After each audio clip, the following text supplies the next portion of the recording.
Professor Quentin P. Kronos was not known for subtlety, so when he claimed to have invented a time machine, the world listened with a mixture of amusement and intrigue. Pictures of the professor with his wild eyebrows and spectacles perched precariously on his nose were splashed across newspapers worldwide. The contraption in question, dubbed the Cronarium, resembled a giant pocket watch crossed with a Victorian greenhouse. It was a truly remarkable sight. The scientific community scoffed, of course. Time travel was the stuff of fantasy, not serious academic pursuit. Yet, there was a glint in the professor's eye, a mischievous twinkle that hinted at something more. He promised to unveil the secrets of the past, to rewrite history as we knew it. And on a blustery Tuesday morning, he stepped into the Cronarium, pulled a gleaming lever, and vanished with a crackle of energy. The Cronarium, Professor Kronos discovered, was not merely a mode of transport, but a conduit of sensation. He didn't just travel through time, he experienced it. Stepping out of the Cronarium in ancient Rome, he was met by the cacophony of the city. The aroma of spices and roasting meat filled the air, a stark contrast to the sterile scent of his laboratory. He navigated through bustling marketplaces, feeling the cobblestones beneath his feet, the press of people around him. Each journey brought new wonders. The biting wind on the Giza plateau as he witnessed the construction of the pyramids. The hushed reverence of Leonardo da Vinci's workshop, filled with the scent of paint and invention. The cozy clutter of Albert Einstein's study, where the aroma of pipe tobacco mingled with the heady concepts being discussed. His first stop was ancient Rome, specifically the reign of Julius Caesar. The professor had always been fascinated by Caesar, a man whose life was shrouded in both fact and fiction. He found himself standing on the stone steps of the Colosseum, the roar of the crowd washing over him. The spectacle of gladiatorial combat was brutal, yet there was an undeniable energy, a sense of collective excitement that pulsed through the air. He observed Caesar, not as the stoic figure of history books, but as a living, breathing man. The professor was privy to Caesar's wit, his charisma, and the burden of leadership that weighed heavily on his shoulders.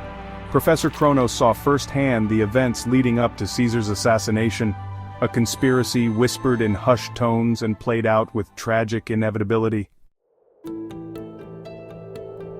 Standing at the foot of the Great Pyramid of Giza, Professor Kronos felt a sense of awe that transcended time. The sheer scale of the structure was humbling, a testament to human ingenuity and ambition. He watched as thousands of workers, not slaves as commonly believed, toiled under the scorching sun.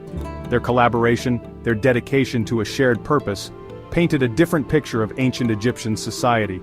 He learned of their beliefs, their reverence for the pharaoh and the afterlife reflected in every intricate carving and inscription.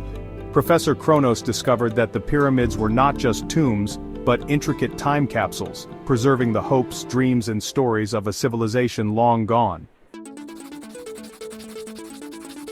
A brush with genius Da Vinci's workshop. The workshop of Leonardo da Vinci was a whirlwind of creativity. Sketches and inventions littered every surface, each one a testament to da Vinci's boundless curiosity. Professor Kronos observed the master at work, his hand moving with a precision that belied the whirlwind of ideas in his head. He listened to da Vinci's theories, not just on art and anatomy, but on engineering, astronomy, and the natural world. Professor Kronos saw the frustration in da Vinci's eyes when an invention failed, and the quiet joy when an idea took form. He realized that da Vinci was not just a genius, but a tireless experimenter, constantly pushing the boundaries of what was possible.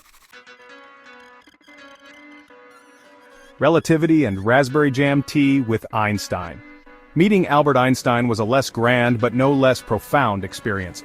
Professor Kronos found himself in a cluttered study, the air thick with the aroma of pipe tobacco and strong tea.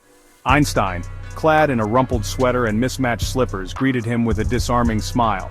They discussed not just physics and the universe, but also music, philosophy, and the importance of imagination. Einstein, he discovered, was a man of simple pleasures, a lover of Mozart and raspberry jam, who also grappled with the universe's most complex questions. Professor Kronos left with a deeper understanding of relativity and a newfound appreciation for the man behind the brilliant mind.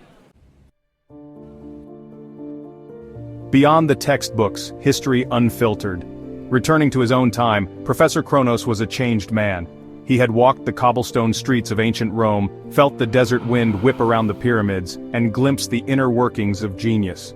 He had experienced history firsthand, not as a collection of dates and names, but as a living, breathing tapestry of human experience. His stories captivated the world. He spoke of the humor he'd found in the past, the humanity, the moments of both great triumph and heartbreaking tragedy. He challenged long-held beliefs, debunked myths, and breathed life into dusty historical figures. The past, he showed, was not a static entity, but a vibrant, ever-evolving narrative.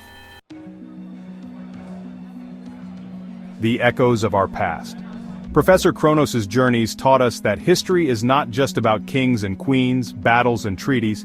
It's about the lives of everyday people, their hopes, dreams, and struggles.